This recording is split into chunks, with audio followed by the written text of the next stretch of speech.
hard conversations don't usually blow up because of the issue itself. They really blow up because of the moves we make in the moment. You've been there, you bring up money or intimacy or family dynamics, and suddenly you're in the middle of a fight you didn't want, wondering how it went sideways so fast. The good news, you don't need more guts or more clever comebacks. You need a better playbook. So today I'll teach you the 5 moves that keep defensiveness low and collaboration high. You'll learn the exact questions to ask, what to do when your partner shuts down or someone else, and how to leave the conversation feeling connected instead of defeated. So stay tuned. Welcome back to the podcast. You know who I am. Very happy you're here. And as always, I know you have a lot of ways you could be spending your time. So really happy you're spending it with me. Whew, I've got a lot today and I've got a great free giveaway. Season 8, I'm bringing it. I'm bringing it with the free giveaways that really go with the episode very specifically to help you take the learning kind of to another level. That's always my goal. We'll talk about that later. So let's introduce the topic. Let's get going. Um, when most of us think about difficult conversations, I think we picture like raised voices or tears, maybe long silences. The problem isn't that the topic is too hard. The problem is that we keep using the wrong tools. We ask loaded questions, we lead with judgment, or we push when the other person is really trying to pull away. And here's the secret. I mean, there's a lot of secrets, but here's one. Successful, quote unquote, hard talks are less about bravery and more about construction or choreography. When you change your moves, when you swap lecturing for collaborative questions, when you reflect instead of rebut, when you summarize instead of steamroll, you really shift the entire dynamic. And the conversation becomes a space where the other person can be more open, less defensive, more likely maybe to name their own reasons for change instead of you deciding why. And when it's their idea, when it comes from them, I will tell you right now, through my itchy nose, sorry, that they are far more likely to follow through. And again, I'm going to give you some of the secrets to this today.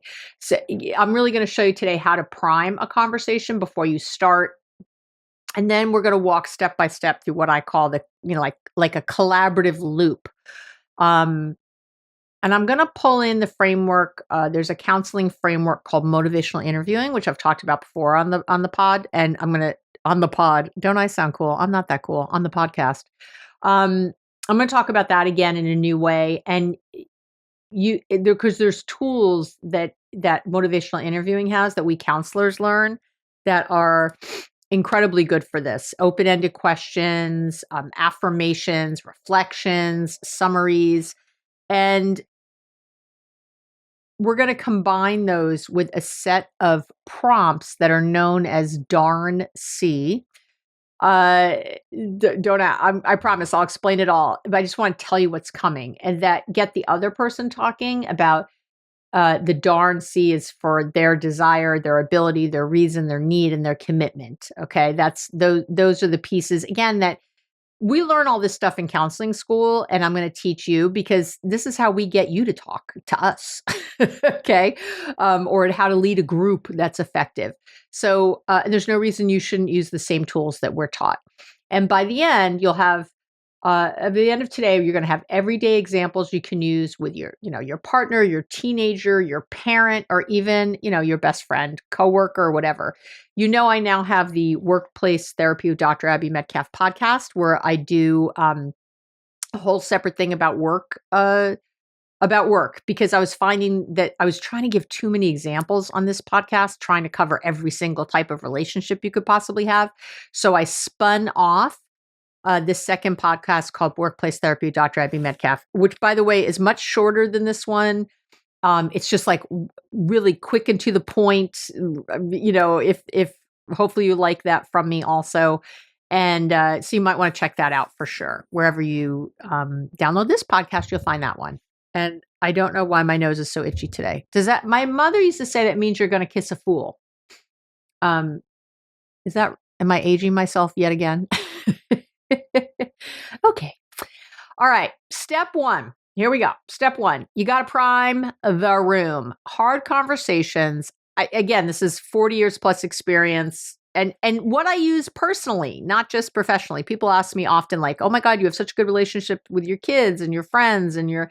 It's because I practice what I preach. I've learned this over the years, but the reason I teach you is because it works with my clients. So please, I refer to myself a lot in the podcast, but in my own life, just to give you some, I don't know, insight. People seem to like it, but really what I'm giving you are tools that work with most people. Not just like what Abby uses. I use it because it comes from the research. All right. So step one is prime the room. And again, hard conversations often fail because they fail before they even begin. How's that? I think they fail before they even begin because we treat them like side notes. You might drop, by the way, I'm upset about the dishes at 10 p.m. when everybody's exhausted, right? Or you're blurting out, we need to talk about your drinking as someone's walking out the door. It's no wonder things fall apart. Or you ask someone something or you start a conversation even when you think you're ready, but when, maybe they've had a long day or they're in a bad mood or they don't feel well or, or you don't feel well. There's a million things going on often. So to prime the room, and again, I've talked about this on other episodes, which I'll link to in the show notes, right? But which you can find at abbymedcalf.com. But when you prime the room, you do a few things. One, you set your intention. And I say it out loud. I think you should say them out loud. My intention is that we both feel heard and clear on next steps, right? My intention is to listen with an open heart, even if I don't agree. Intention statements really shift the energy before the first real word, of what you're talking about is spoken. It's my intention. I need to talk to you about something. And I just want to, remind you or say out loud that it's my intention that you realize how much I love you and that I'm trying to be closer to you by having this conversation. Do you see that? Like any of those things will get you in. The second thing you want to do, ask permission. You would never schedule a business meeting without asking if the time works. You wouldn't. Do the same at home. Is now a good time for a 10-minute talk about money? Are you in a good place? Because I really want to make sure we have a great conversation. Can you speak at 3:00 today? Whatever. Ask permission and wait for the answer. I find that I tell people to ask for permission and they'll say, "Oh, I did. And it still went bad." And I'll say, "Well, did they say yes or no? Like, what did they say?" And they realize they hadn't, they ask, "Is now a good time to talk? Because I really need to talk about this thing," and blah, blah, blah. And they just start going. And then the other person really never said yes or no. Asking creates buy-in instead of an ambush. Okay. It's so good. I'm telling you, it really shifts things. And by the way, yes, I have the separate, workplace therapy with Dr. Abby Medcalf podcast, but I got to tell you, everything I'm giving you right now would work in a workplace conversation, obviously. All right. The other thing I like to do when I'm doing this is check readiness with a 1 to 6 scale. You guys know I like a 1 to 6 scale because people don't do 1 to 5 or 1 to 10 because people otherwise pick the middle number. And when you have a 1 to 6, people have to kind of come down on one side or the other. And 1 to 6 is 1 to 10 is a little too big. 1 to 6 is sort of perfect. Just don't use 1 to 5. So they either have to be a 1, 2, 3, right, which is on the more negative side, or a 4, 5, 6, which is a little bit more on the more quote unquote positive side. So you get a better sense. So ask them on a scale from 1 to 6, how ready are you to talk about this right now? Right? With 6, it means really ready. Can't wait to have the conversation. 1 is, I couldn't be further from this. I need a good night's sleep first. I want to hear. If your partner or the other person says 2, don't strong arm them. Get it. You'd rather wait for a 5 than start at a 2 and have it tank. And again, when you do this, it also means that the other person, I'm going to talk about partner a lot here, like just to make it easier, but this could be, again, a difficult conversation with your mom or your kid or whoever.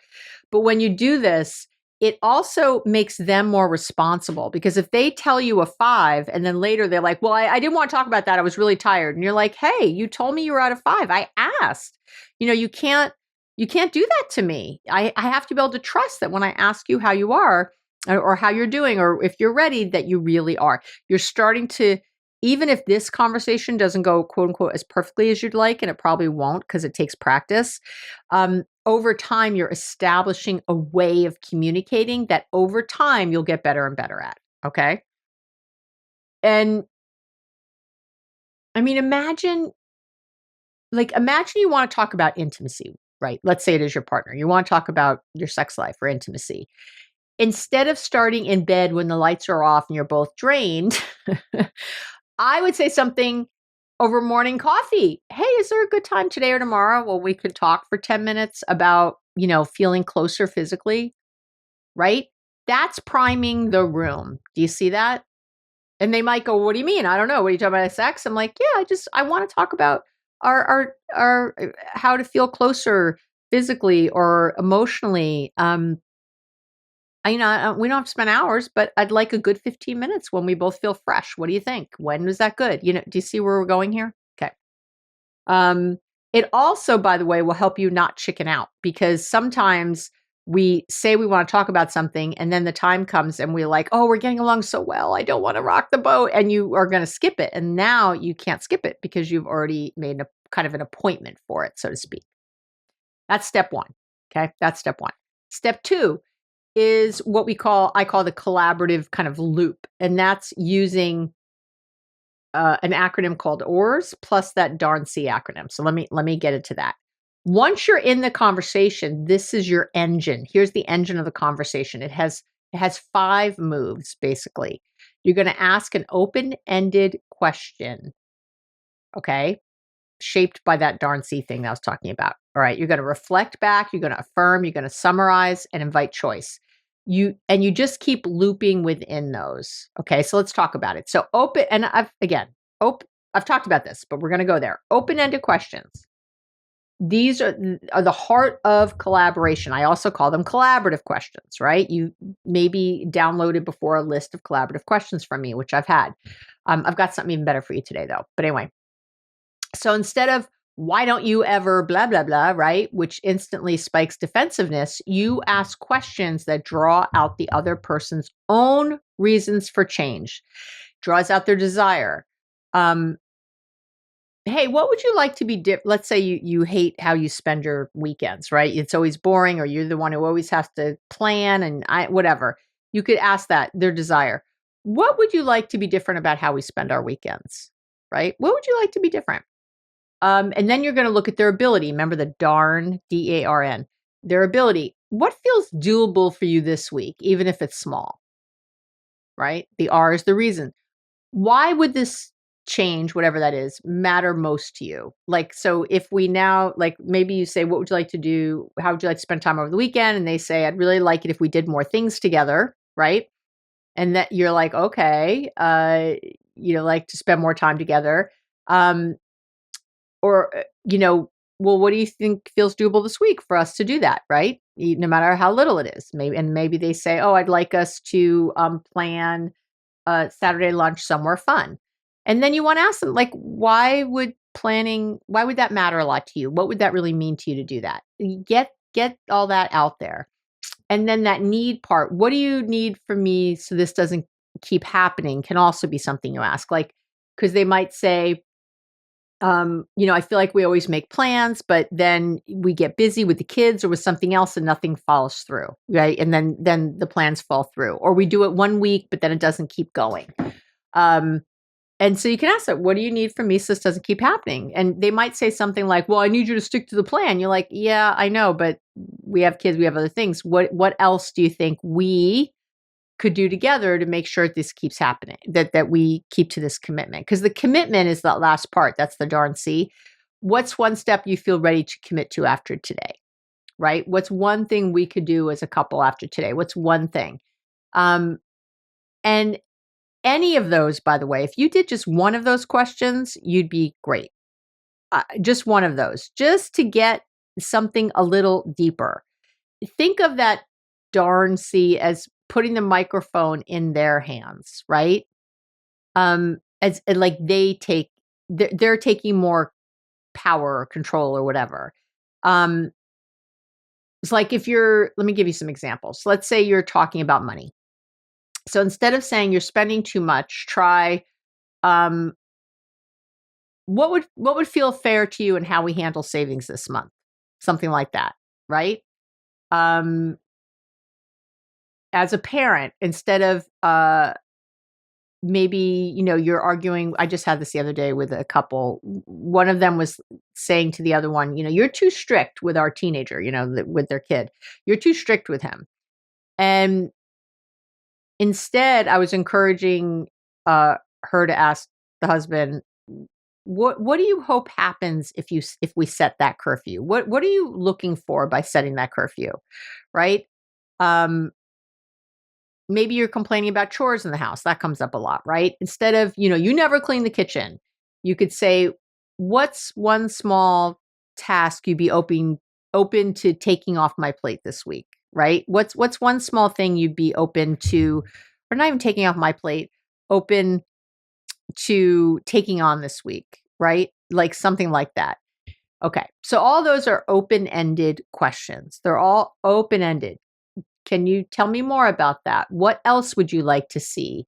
Do you see? It's nothing that can be answered with yes, no, good, or fine, or basically open-ended questions. They are meant to instigate dialogue. They are meant to instigate a conversation between the two of you instead of just like a yes or no back and forth, right? Where you feel like you're interrogating the other person.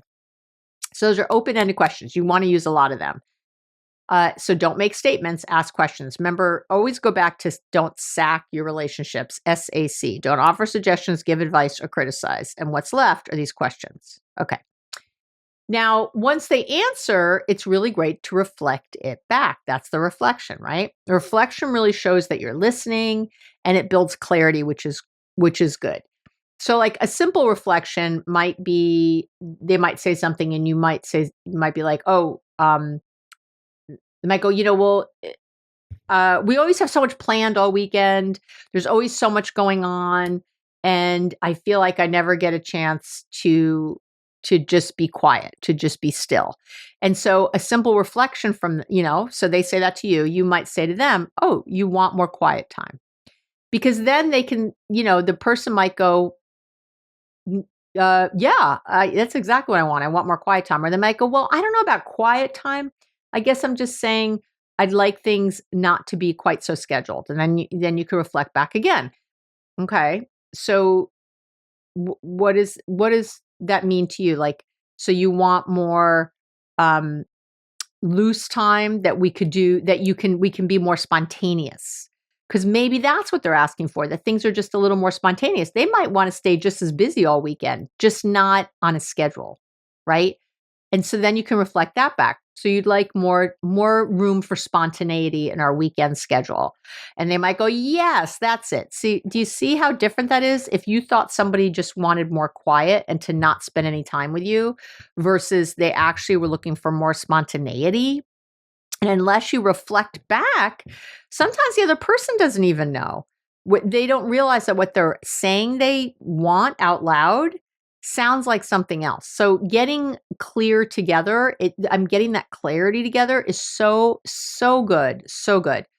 Sometimes you might have a more complex reflection, you might say, well, it sounds like you're torn. You want more intimacy, but you're afraid we'll just slide back into old patterns or something, right?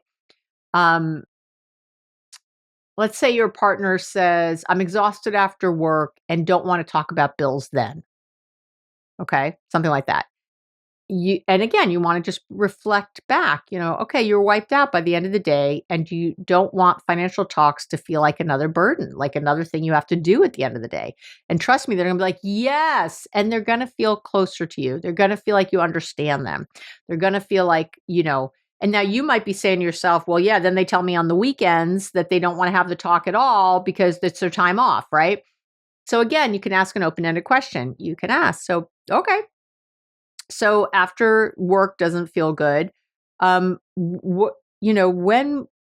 when would be some options for times that would make sense to have, a financial to sit down and talk about our budget? What would be your optimal time? What would be your perfect setting for that? But don't say, well, but then okay, so you don't want to do it after work, and now you tell me whenever I try on the weekend that you don't want to talk about it. So when's the perfect time? Don't do that. That's complaining. That is criticizing. Ask them, have them say it. Often someone will still do the weekend, even if they've said before they don't want to, because they now feel like they're the ones scheduling it and they're in control. I'm telling you, it just makes a difference where people are bought into the process. Okay. And then affirmations. Affirmations really reduce defensiveness because they highlight, why do they reduce? We know from the research they reduce defensiveness. They really highlight strengths. They highlight effort. You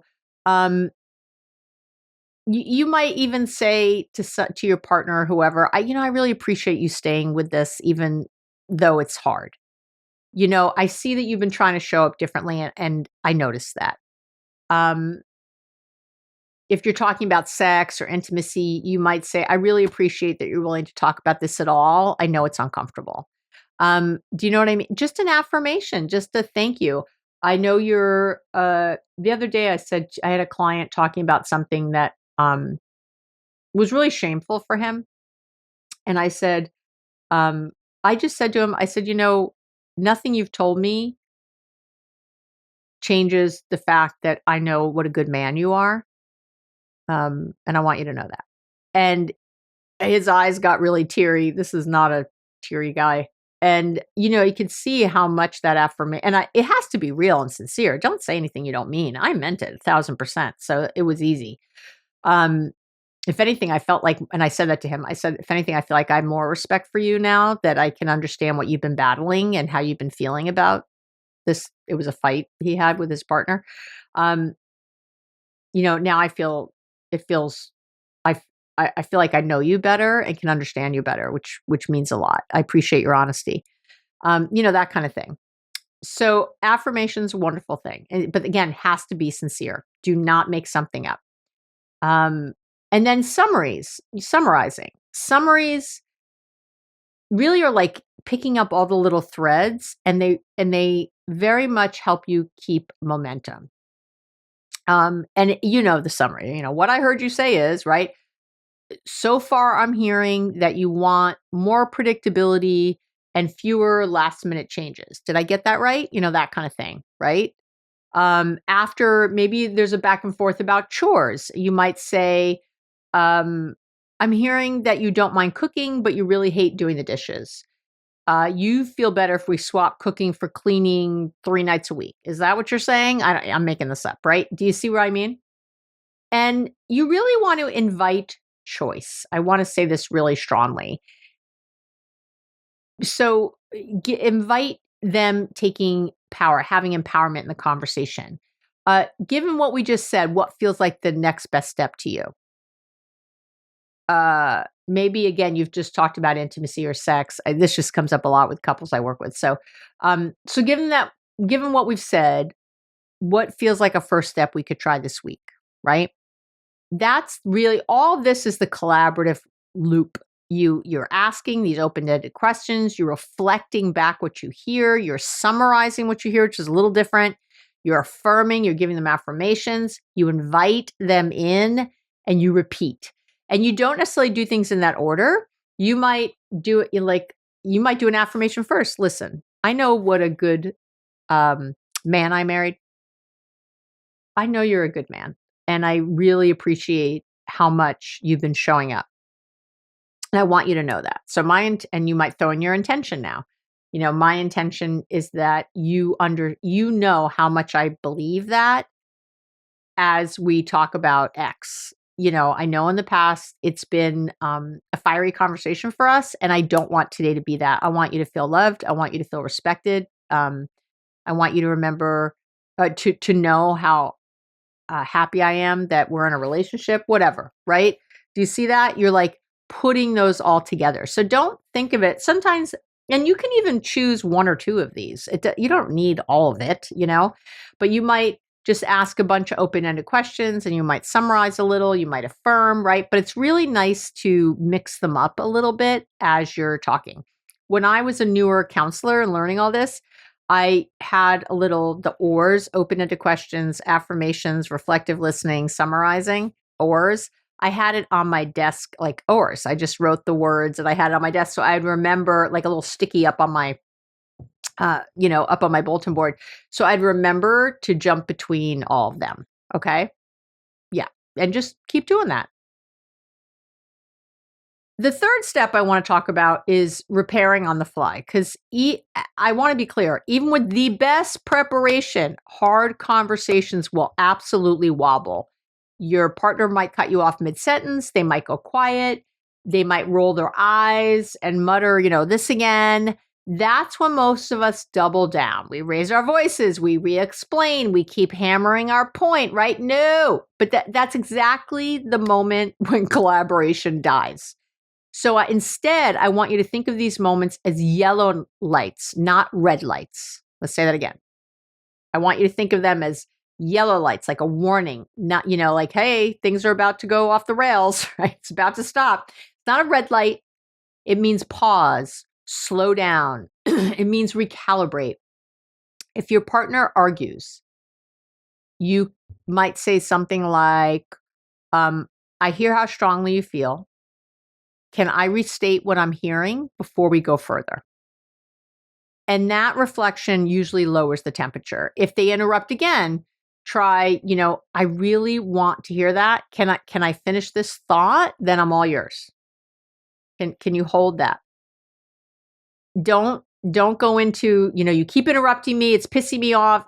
Try again. This is for you also. It's both of you, right? So it's really validating their urgency, but you're still keeping to a structure. If they minimize, it's not a big deal. Don't argue about whether it's a big deal.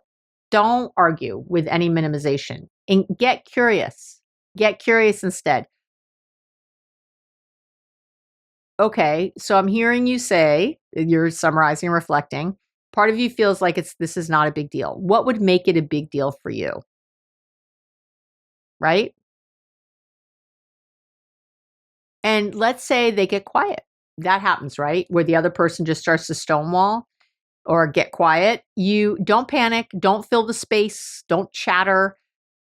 Maybe offer a choice then. Hey, do we need a 2-minute break or should we pick this up tonight? Or at a later date. All of those things I just said are about repair. It's not about getting back on your script. It's about keeping connection alive so the conversation stays open. Really think of it like steering a car, like a car in bad weather, in the rain. You're making sort of constant micro adjustments to stay in your lane. That's how you're doing it. I'm going to have a sip of water. Hold on. Does that make sense? But what I find is that people start these conversations and then the other person pushes back in some way or says something inappropriate or goes back to old behavior. And you immediately give up. You're like, oh, that's it, done. Again, it's like a big red light. I need you to stop that. I need you to stay in the collaboration, the back and forth. Again, remember, what do I say a lot? You're like, you say a lot of things, Abby, a lot. I say you have to connect to correct. You have to be connected to have correcting kinds of conversations. And all of what I laid out here is about connecting so that you can do that. I can't say it enough. If you're having these conversations to be righteously right or mad, it's not going to work. If you're having them to put the other person down, not going to work. I mean, when you're just angry, this is not, what are you looking for? If you're looking for connection, I'm here to help. If you're not, if you're just looking to get off on your anger, I'm not here. I'm not here for you. I'm sorry. It's not helpful. It's not good for you. It is not good for anyone. And it is creating more damage in the relationship and it's breaking down trust even more. I can't tell you how many people I've talked to who say, well, I'm just really afraid of my partner's anger. They are so afraid of your anger that they have stopped trying. And that's a very dangerous place to be. So I need you to hold it together. And maybe you're afraid of their anger, but same thing. I need you to hold it together and not be afraid. All right. Step 4 is, you kind of have to land the plane, right? And so I'm going to talk about boundaries. Step 4 is all about boundaries because this is another trap. We think a hard conversation has to resolve everything in one sitting. You've been watching too many sitcoms, I'll tell you, because they all wrap up neatly in a bow in a half hour. That's not how this is. So we circle and circle. We're like chasing closure, and we end up really more exhausted than when we started. And this is where, you really need boundaries because you need to land the plane. You need to land the conversation. And, I've talked before about my kind of brave method. That's your guide. You state your boundary, maybe restate it once, but without justification. And then you follow through with the action. And remember, the action is not a punishment. It's not a consequence. It's structure. It says, our connection matters too much to keep spiraling, right? So let's say you're arguing about your in-laws and your voices are starting to rise. You're allowed to say, hey, I won't keep talking if we're yelling. If that happens, I'll pause and we can try again later. And if the yelling continues, I would even say, I'm going to give this to you to repeat it. I've gotten a lot of pushback from people. So you could maybe say once, hey, really no yelling, calmly without over-explaining. But then you have to follow through. Leave the room. End the conversation respectfully if it continues. Don't keep going. I just find that people will stay in a conversation well past where it should be. Everyone's upset. They haven't kept any boundaries. People are calling each other names or something else. That's a whole other thing, but it's not good. Boundaries aren't walls. They're guide rails. They stop you both from driving off the cliff. Boundaries are meant to keep people in, not out. They prevent one person from carrying the emotional labor of holding the conversation together, right? Well, while the other one's escalating, you can't have that. So you need to have some boundaries or some rules within this talk that you've been very clear on about how it's going to go. Or again, if they stonewall or something else, you can have a boundary like, hey, I asked you if you were ready to talk today about this. You told me it was at a 5. Here we are. And now you've shut down. So I'm not going to we're going to just stop right now unless you give me some feedback here that you can continue. And if they stay shut down, say, all right, let's just end for now. And, we'll come back we'll need to come back to this and just understand that it's a process. There's iterations of this conversation. All right. Step 5 is you want to debrief, but with something I call the collaboration meter. I'm just calling it today because, I like to come up with cute names. Because the conversation doesn't end when the words stop. If you want lasting progress, you want to do a quick debrief. This is where, to me, the learning really locks in. So after things settle, and I'd like you to ask each other a few questions, again, using the 1 to 6 scale. Remember, no middle option. You want clarity.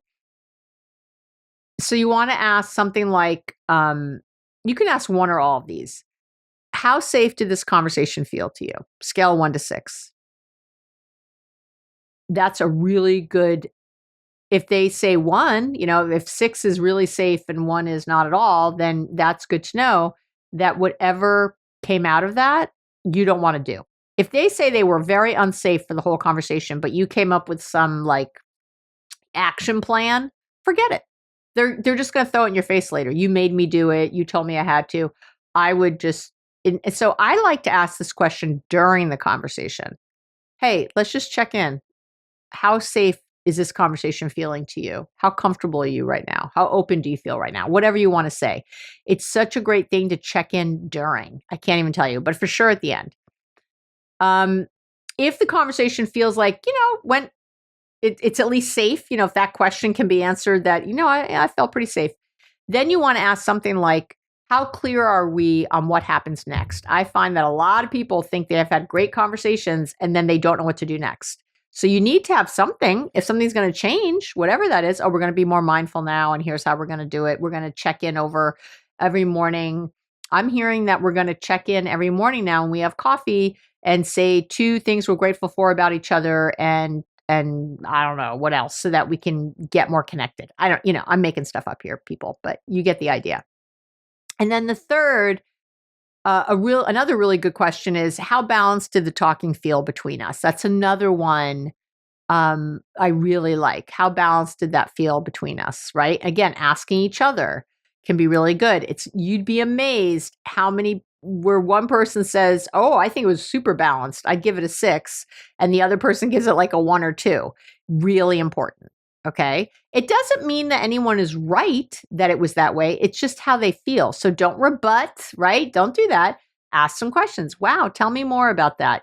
I felt like it was really even, obviously, because I said 6 or 5. Talk to me about how we could do that differently in our next conversation, so you feel like you're doing more of the talking. Or maybe they thought you didn't do enough talking, so that I'm doing more of the talking, whatever. Have a conversation about it. So,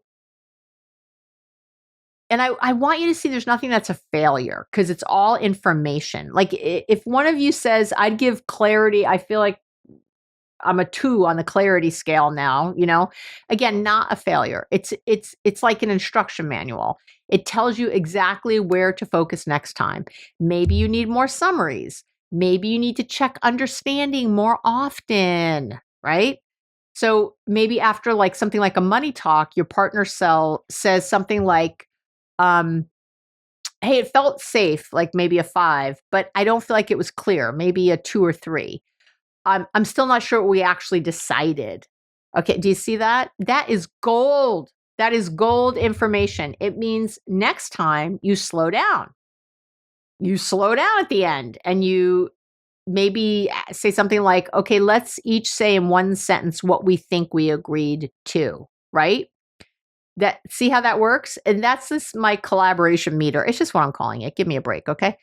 It really turns maybe what could be a scary conversation, into a skill building session. I'm telling you, over time, you'll notice that the scores, they start creeping higher, not because you're magically conflict free, but because you're practicing better moves. People feel more heard. They feel it's more collaborative. They feel like you're working together. So you'd be amazed, even though the outcomes might be very similar with not being sure what's next, you feel like you're more of a team, though, in the journey, which is huge. So how do I want to wrap up, of course. So I want to say this. Hard conversations don't have to feel like landmines. When you prime the room, when you do this like collaborative loop through collaborative questions, through repairing on the fly, through boundaries, when you debrief with the collaboration meter, you really turn any kind of like dread into real dialogue. Okay. You're shifting how you're thinking. I'm telling you, I have clients who are like, "Wow, we had a conversation the other day that went so well. These are things we used to dread." I hate that word dread. I hear it a lot. And the best part is, you don't have to be perfect. Every time you use the tools, you're showing your partner, or again, whoever you're talking to, that connection comes before correction, right? You have to connect to correct, that the relationship matters more than being right. And that's really what creates lasting change, right there, right there. So I put together a little thing for you guys, and I'm calling it the Collaborative Conversation Pocket Guide. How do you like that? I'm trying to remember what I called it, because I always have a witty name.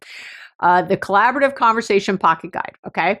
So it's a 1 page with, I've got like 20 of these like darn C collaborative questions on there, right? Because I know that can sound really like darn C. Like I threw a lot of, acronyms at you and a lot of stuff today, I know. So I feel like if you downloaded this, it would all sink in really, really well. So I think I have like 20 darn, kind of following that darn C method, collaborative questions on there. I have an OARS cheat sheet, the open-ended, affirmation, reflective listening, and summarizing. I have the 1 to 6 readiness and collaboration rulers. I also have just my brave boundary method on there. I have it all on there. So it's all in kind of one place for you. Because I'm hoping, as you know, you can always come back to the website, and there's always a blog for corresponding to every episode. And so you can always find everything there that you might need if you don't want to, keep coming back, that kind of thing. So I do understand.